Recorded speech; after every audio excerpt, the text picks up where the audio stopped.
Hey there, welcome back. Today, we're strapping in for a deep dive into one of the most fascinating periods in history, the Cold War.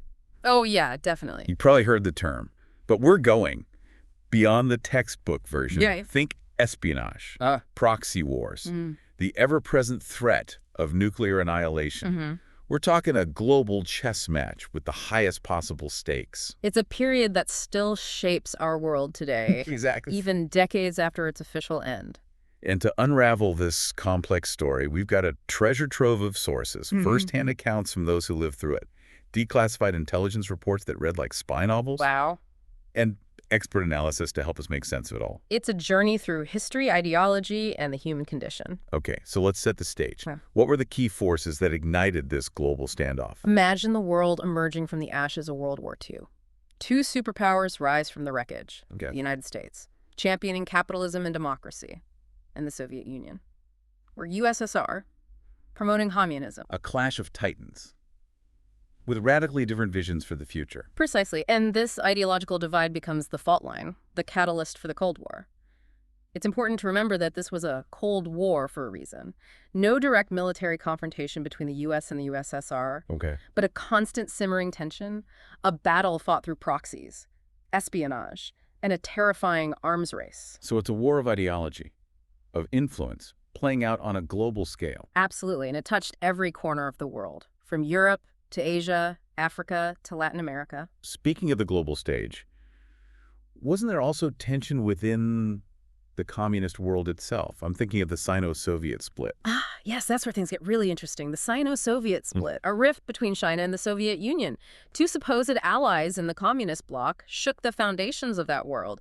Imagine the irony. These two communist giants, initially united against the capitalist West, becoming bitter rivals. It's like a family feud with global consequences. What drove this wedge between them? A mix of ideological differences, power struggles, and conflicting national interests. They clashed over the interpretation of Marxist-Leninist ideology, each vying for leadership within the communist world. So it's not as simple as communism versus capitalism.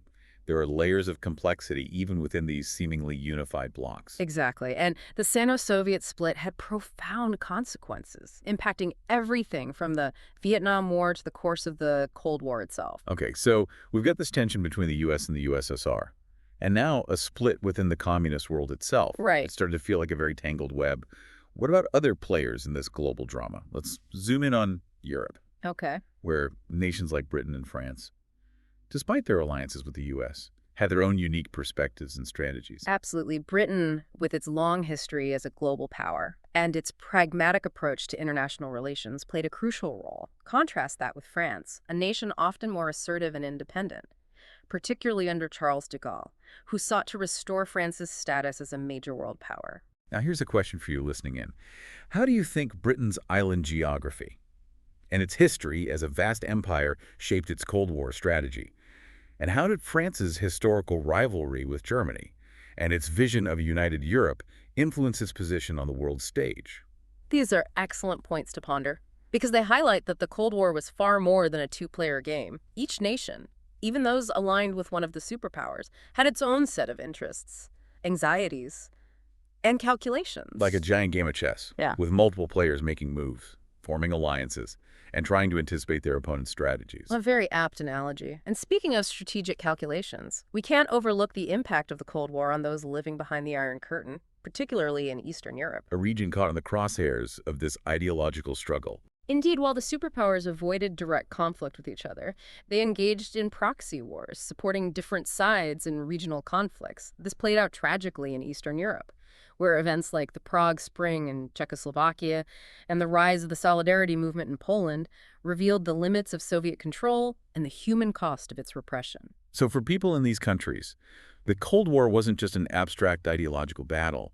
It was a lived reality of oppression, resistance, and the struggle for basic freedoms. The Prague Spring in particular stands out as a moment of hope and defiance, brutally crushed by Soviet tanks. A tragic illustration of the human cost of this conflict. And it's important to note the emergence of Eurocommunism during this time. Okay, what was that all about? Essentially, it was a movement within Western European communist parties to distance themselves from the Soviet model.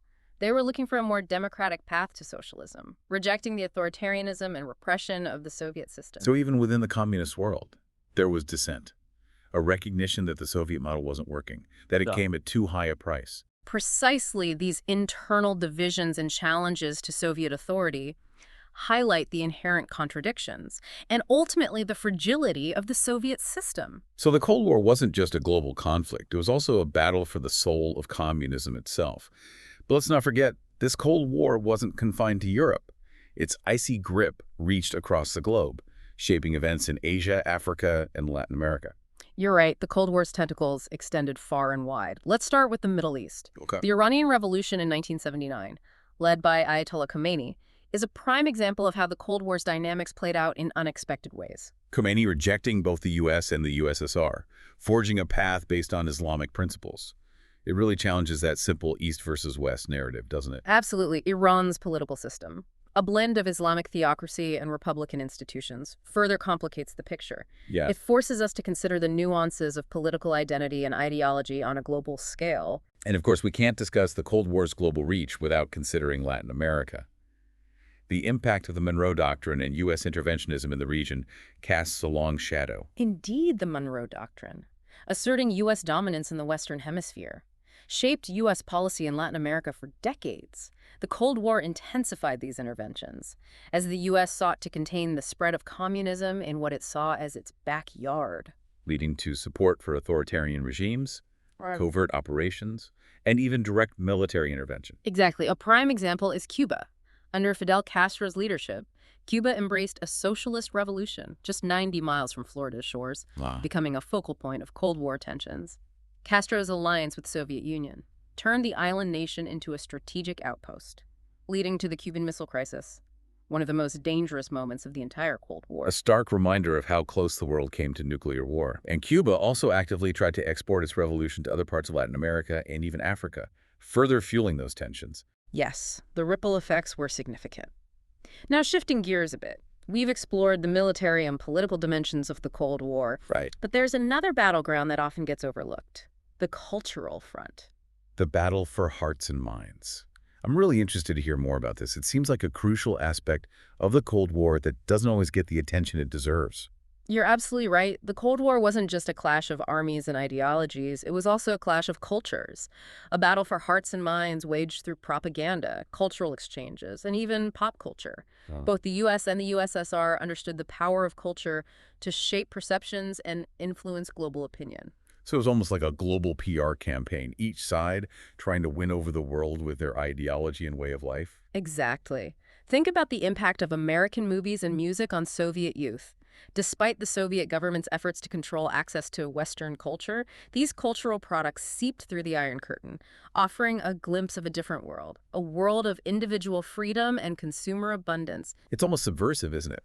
These seemingly innocuous cultural products chipping away at the Soviet system from within. In a way, yes. They planted seeds of doubt and fueled a desire for something more. On the flip side, the Soviet Union often highlighted its scientific achievements to win over hearts and minds. Okay. Remember Sputnik, the first satellite to orbit Earth? A major propaganda victory for the Soviets. It shocked the West and sparked anxieties about Soviet technological superiority. The space race was on. Precisely. The Soviets also utilized cultural exchanges, sending ballet companies, orchestras, and athletes abroad to showcase their cultural and athletic prowess. It's fascinating how these cultural exchanges, despite the political backdrop of the Cold War, could also act as bridges between societies. Indeed. These cultural battles highlight a key point. Perceptions matter. The Cold War wasn't just about military might or economic power. It was also about winning the narrative war, shaping global perceptions. It makes you think about the power of culture, of storytelling, to influence how we see the world. Now, eventually, this global standoff comes to an end.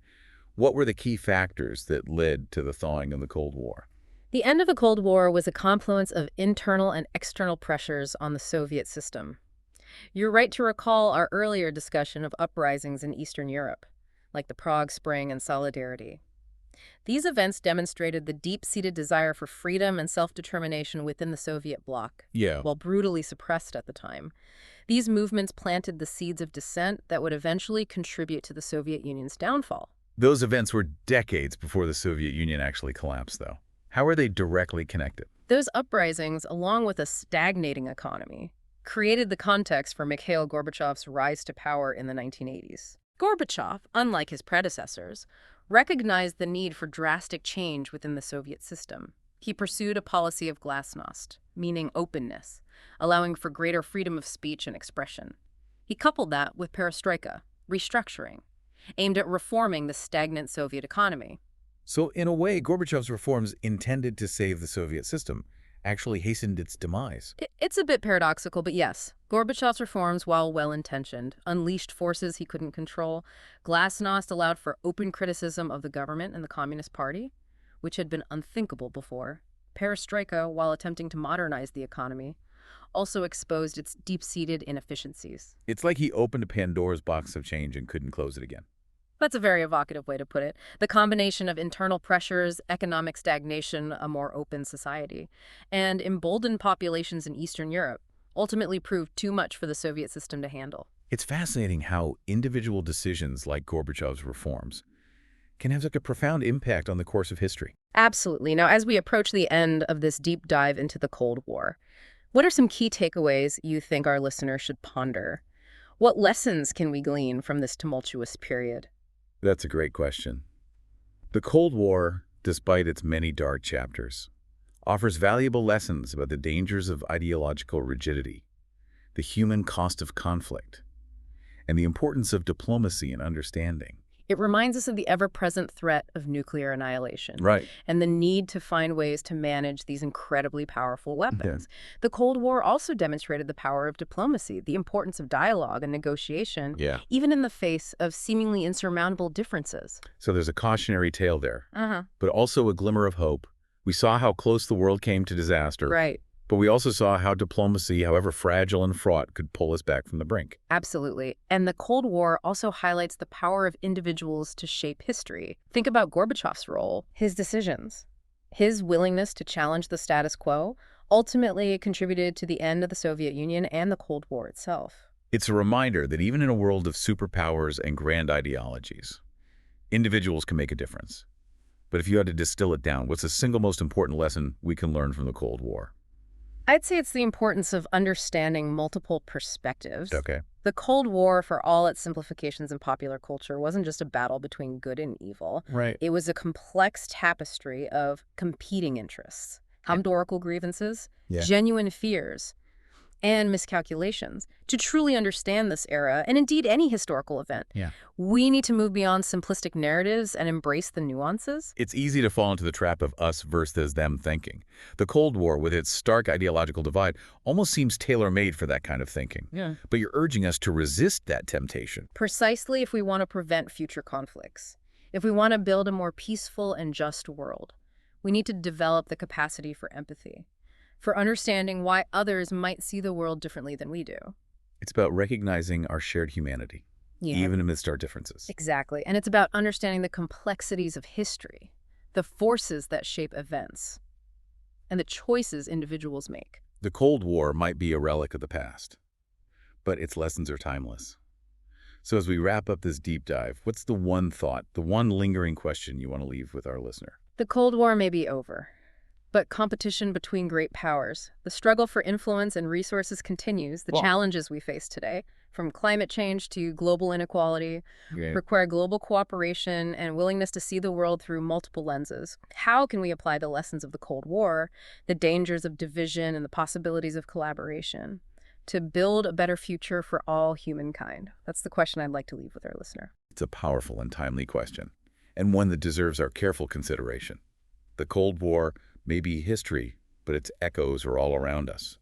It's a reminder that the choices we make, the stories we tell, and the perspectives we embrace shape the world we live in. And that's a responsibility we all share.